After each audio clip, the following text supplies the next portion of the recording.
Assalamualaikum warahmatullahi wabarakatuh. Pimpinan dan anggota Komisi 2 yang saya hormati, Pak Menteri, seluruh yang hadir pada kesempatan yang berbahagia ini, hadirin dan hadirat yang berbahagia. Menyimak dan mendengarkan paparan yang Pak Menteri sampaikan, saya memberikan apresiasi yang luar biasa karena saya mendengar betul apa yang Bapak sampaikan dalam rangka bagaimana ke depan dengan setelah diundangkannya Undang-Undang Nomor 20 Tahun 2023 tentang ASN, bahwa ada amanah untuk buat PP dan bagaimana kita melakukan pembenahan terhadap ASN dan non-ASN itu. Dari paparan yang Bapak sampaikan, tadi Bapak juga menyampaikan bahwa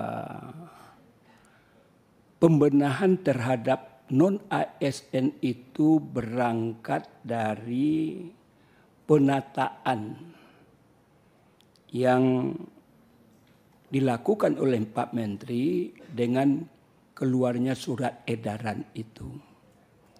Sehingga muncullah angka tadi dan juga dipertanyakan juga oleh Ketua tentang jumlahnya itu adalah 2,35092.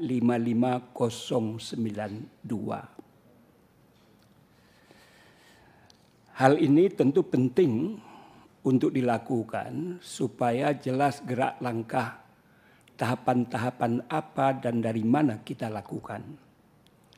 Saya dapat memahami logika berpikir yang disampaikan oleh Pak Menteri.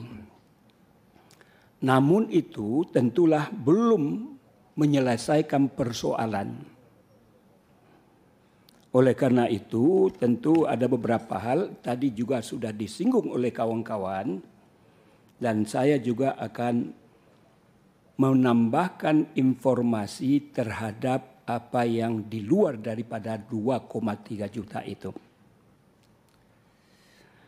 Langkah-langkah yang Pak Menteri lakukan, di mana di halaman 28 juga disebutkan untuk agar pelaksanaan ini terukur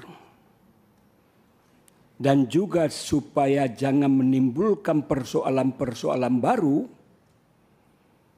Pak Menteri menegaskan kepada PPK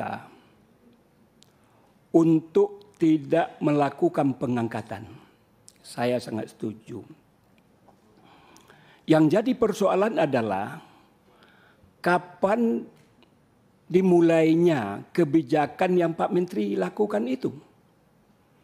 Karena di daerah Pak Menteri, Bapak pernah juga jadi bupati. Ini kucing-kucingan. Dibuat surat mundur. Sehingga tidak termasuk kepada kebijakan yang dibuat oleh pemerintah pusat. Yang kedua adalah kita memberikan sanksi kepada PPK yang melakukan pengangkatan terhadap non-ASN. Kita setuju. Namun saya lihat bentuk daripada sanksi itu apa? Karena para pejabat ini sangat piawai juga Pak Menteri. Karena Bapak mengatakan akan dikenakan sanksi sesuai dengan ketentuan dan peraturan yang berlaku. Tidak jelas. Harus jelas. Sehingga ada semacam panis yang diberikan kepada yang bersangkutan, apakah dalam bentuk dana dari pusat, atau sanksinya apa, berkoordinasi dengan Pak Menteri Dalam Negeri dan lain sebagainya.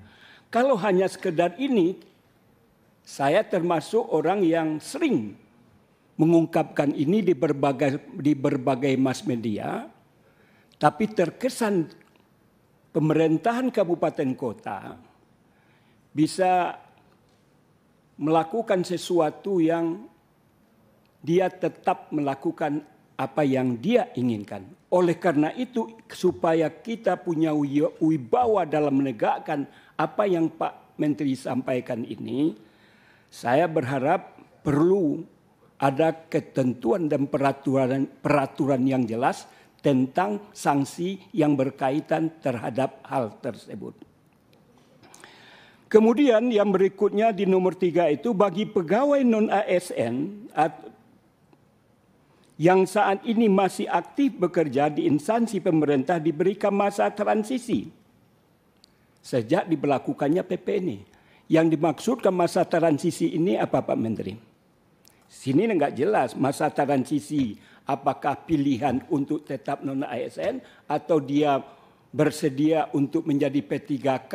Tadi sudah disampaikan oleh kawan-kawan, ada yang paruh waktu dan full waktu. Di sini tidak jelas apa yang dimaksud oleh kertas kerja yang Pak Menteri sampaikan. Kemudian tadi juga Pak Menteri menyinggung tentang masalah eselonisasi. Saya sudah lama tidak mendapatkan informasi tentang kinerja dari Menpan RB ini berkaitan terhadap kebijakan ini. Ini adalah program yang semenjak dari Pak Menteri yang lama, di mana kami memberikan apresiasi dan saya melihat di sini ada kebijakan dari pemerintah, dari Pak Jokowi untuk melakukan bagaimana birokrasi ini tidak untuk memperpanjang urusan. Kemudian ada kecenderungan juga dalam rangka melakukan rasionalisasi ASN. Saya sering juga ungkapkan ketika saya pegawai negeri sebagai akademisi tahun 86, jumlah ASN dulu namanya hanya PNS. Tidak ada ASN pada waktu, ASN dan lain sebagainya. Jumlahnya 5 juta. Hari ini diperkirakan 4,1 juta. Dan yang menjadi persoalan yang ditimbulkan akibat kebijakan untuk tidak mengisi kekosongan-kekosongan itu adalah terjadinya pembengkakan non-ASN sebagaimana yang kita bahas pada dewasa ini. Nah, oleh karena itu, saya juga mendengar tentang jabatan fungsional. Mereka menyampaikan kepada kami tidak jelas tugas fungsi daripada wewenang daripada fungsional itu. Jabatannya sudah ditinggalkan, dia menjadi fungsional tetapi tidak jelas. Tetapi dia tetap diberi gaji. Ini kan juga sayang. Nah, oleh karena itu tentu saya ingin mendapatkan laporan dari Pak Menteri bagaimana persoalan yang berkaitan terhadap mengurangi, kalau bukan menghabiskan, eselon 4 dan 3 itu. Bagaimana sampai dewasa ini, dulu saya pernah mendapatkan data base-nya itu, tetapi karena berjalannya waktu tentu saya rasakan mungkin program daripada Pak Menteri ini makin lama tentu makin sesuai dengan harapan dan keinginan itu. Kemudian adalah tentang honorer yang di Solo yang disampaikan Pak Menteri. Yang ini adalah kesekian kalinya saya bicara. Yang Solo itu ketika saya sebagai narasumber ada kongres di MPR. Berkaitan terhadap tenaga honorer difasilitasi oleh kawan-kawan sebagai anggota MPR. Banyak hal yang disampaikan oleh mereka berkaitan terhadap tenaga non-ASN tersebut. Di mana data yang Pak Menteri sampaikan tadi 2,3 juta, Pak Junimar pernah melansir bahwa jumlahnya ada lagi 3,5 juta. Itu ke Pak Menteri ketika itu. Bagaimana pula sikap pemerintah menyikapi apa yang disampaikan oleh Pak Junimar? Yang 3,5 juta di luar daripada update data yang dilakukan oleh Pak Menteri, Pak Azwar Anas ketika diangkat sebagai Menteri. Salah satu yang dilakukan program utamanya adalah meminta update data ke seluruh kabupaten kota, provinsi, kementerian dan lembaga. Jumlahnya sekian. Dan Pak Menteri pun juga mengatakan bahwa 2,3 juta itu perlu dilakukan verifikasi. Karena hasil kajian dari BPKP, kata Pak Menteri, keabsahan validitas daripada 2,3 juta sekian itu diragukan.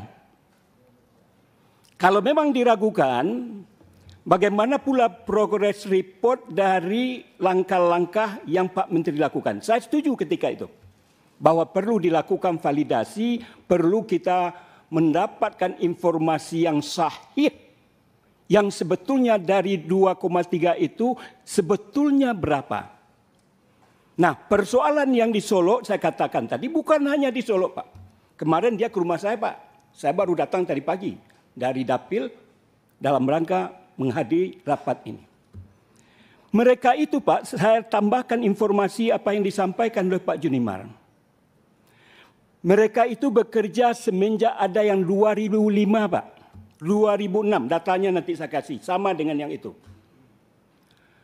Di September 2021 sebelum Pak Menteri diangkat oleh Pak Jokowi sebagai Menteri, mereka itu diberhentikan di 0 kilometer kan, ada yang kedua. Dengan berbagai alasan Pak Bupati memberhentikannya. Masalah anggaran, masalah ada temuan. Ternyata beberapa bulan setelah itu dia mengangkat lebih dari 572. Artinya kalau surat Pak Menteri tadi, kan ada persyaratan untuk mengupdate data. Minimal bekerja 1 tahun. Kalau saya tidak salah. Orang-orang ini dikorbankan yang sudah bekerja 8 tahun, 7 tahun dan lain sebagainya. Gara-gara di 0 kilometer kan, dia tidak dimasukkan ke update data itu. Yang jumlahnya adalah 792 orang. 579 orang. 692 orang Pak Menteri. 692. Dan tidak hanya ini Pak Menteri, saya ketika ke Dapil di Kabupaten Padang Pariaman, ini pun juga saya sampaikan ke Pak Menteri, tapi saya belum mendapatkan jawaban apa solusi yang diberikan oleh pemerintah terhadap orang-orang yang dicecer dan dicecerkan, tercecer dan dicecerkan untuk update data. Ini kan kasihan. Tidak hanya ini Pak Menteri, ada juga di Jawa Barat. Ada juga yang di Jawa Tengah. Artinya kita kan sebetulnya ingin menyelesaikan persoalan non-ASN dengan berbagai persoalan, tetapi kita dirongrong pula dengan kebijakan-kebijakan yang tidak kondusif seperti yang saya ungkapkan. Yang di Padang Pariaman Pak Menteri, itu datang juga, saya mendatangi daerah yang bersangkutan. Dan orang-orang ini adalah orang-orang yang bekerja, bertugas di kampung-kampung yang jauh dari perkotaan. Dalam berbagai profesi sebagai non-ASN itu. Di mana BPK-nya tidak mau mengupdate data. Dia sudah sampaikan kepada pemerintah, tapi tidak dilayani. Dan saya yakin seluruh kabupaten kota non-ASN ini mengalami hal yang semacam itu. Menurut saya tentu perlu ada kebijakan dari pemerintah, perlu ada kebijakan bagi kita terhadap hal-hal yang saya ungkapkan tadi. Kemudian Pak Menteri juga sudah menyampaikan tentang apa yang disampaikan oleh Ketua Tukin DPR RI. Ini mungkin yang sudah kesekian kalinya dan saya malu untuk mengungkapkan lagi. Namun Pak Menteri sudah membuka ruang yang seluas-luasnya kebijakan yang akan diambil oleh Pak Menteri. Tentu saya memberikan apresiasi dan ucapan terima kasih. Namun yang Pak Menteri sampaikan tadi bahwa persyaratannya belum lengkap, ternyata dari bahan yang saya dapatkan, nggak tahu saya nih. Suratnya ini 4 Oktober Pak Menteri. Oh, udah ditekan, alhamdulillah. Mana nih yang BKD tadi nih? Pak Nancy ada tadi? Udah Ketua, aman Ketua. Jadi saya tidak perlu menambahkan apa yang Ketua sampaikan. Tadi saya tidak mendengar sudah ditandatangani. Karena Pak Menteri mengatakan tadi, karena masih ada persyaratan-persyaratan yang kurang, sehingga Pak Menteri belum bisa menandatangannya. Soal itu tentu saya berikan apresiasi yang luar biasa. Mudah-mudahan apa yang diharapkan oleh sekretariat dengan berbagai staf yang ada memberikan apresiasi yang luar biasa. Terakhir, saya juga melihat tadi Pak Alek nggak ada. Saya lihat dari muka nggak ada, di belakang nggak ada, semua ini nggak ada. Saya dikagetkan oleh Ketua. Ternyata Pak Alek tadi informasi yang beliau sampaikan mengundurkan diri.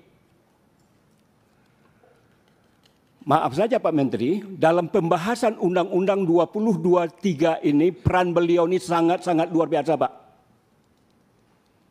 Berkat beliau menyampaikan dengan kemampuan yang luar biasa itu, kami Komisi 2 dapat memahami dan menerima berbagai hal yang sebetulnya kami berdebat juga dalam persepsi yang kami miliki.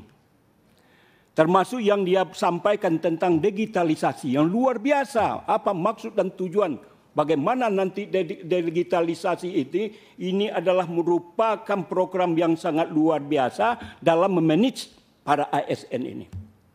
Tidak ada data yang tidak selesai, tidak ada persoalan yang tidak bisa kita carikan jalan keluar, dan bagaimana aparatur sipil negara ini bekerja secara profesional, sebagaimana obsesi daripada Pak Menteri, kita ini masuk negara 4 besar.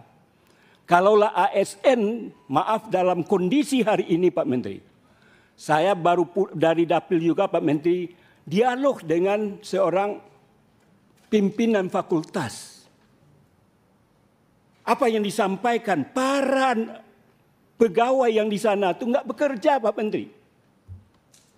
Tukin jalan juga. Bagaimana kita meningkatkan disiplin tentang para ASN ini. Ini kalau dari paparan yang Pak Menteri sampaikan ini sangat luar biasa. Yang jadi persoalan adalah bagaimana mengaplikasikan. Saya tidak ingin Pak Menteri ini seorang diri. Bagaimana Pak Menteri sebagai orang yang sering saya katakan bahwa Komisi 2 dengan Menpan RB ini adalah lembaga kita ini adalah jantungnya pemerintahan, jantungnya birokrasi, jantungnya aparatur. Tetapi kita tentu orang yang bertanggung jawab untuk bagaimana mereka-mereka itu survive dalam melaksanakan tugas dan fungsinya itu. Dan lebih terakhir adalah karena kawan-kawan juga sudah menyampaikan tentang netralitas netralitas ASN. Saya mendapatkan 2 WA Pak Menteri. Ada video, ada rekamannya. Satu di Riau. Bupatinya menyuruh camat-camat untuk menjagokan seseorang secara vulgar. Ini kawan kami yang menyampaikan dari Riau Pak Menteri. Karena dia adalah sebagai kepala daerah dan dia sebagai kepala daerah didukung oleh partai. Kebetulan dia adalah ketua partai. Di Sumatera Barat juga begitu Pak Menteri. Anaknya calon dipanggil itu camat-camat, kemudian diundang itu masyarakat bawah, kalau di kampung kami namanya jorong, wali nagari, kepala desa, dan lain sebagainya. Saya sebagai anggota Komisi 2 yang bermitra dengan Mempan RB, tentu ini jadi beban moral bagi saya bagaimana menegakkan ASN itu yang selalu didengungkan oleh Pak Jokowi bahwa ASN harus netral. Ini bukan tahun-tahun politik lagi Pak Menteri. Hari-hari politik. Dan kami sebetulnya sudah berada, karena rapat saya datang Pak Menteri. Persoalan ini tidak hanya sebagaimana yang saya sebutkan tadi, di Riau, Sumatera Barat. Tidak. Hampir seluruh kabupaten kota melakukan hal yang sama. Yang jadi persoalan adalah agar wibawa daripada undang-undang dan kita sebagai pintu gerbang dalam menyelesaikan itu, kira-kira apa upaya? Ini saya sudah amat susah juga mencarikan dan menegakkan aturan itu, tetapi tidak didengar Pak Menteri. Bagaimanapun tentu ini tugas kita bersama, terutama Mempan RB bersama Komisi 2 untuk menegakkan netralitas itu. Barangkali demikian pimpinan, terima kasih. Assalamualaikum warahmatullahi wabarakatuh. Waalaikumsalam.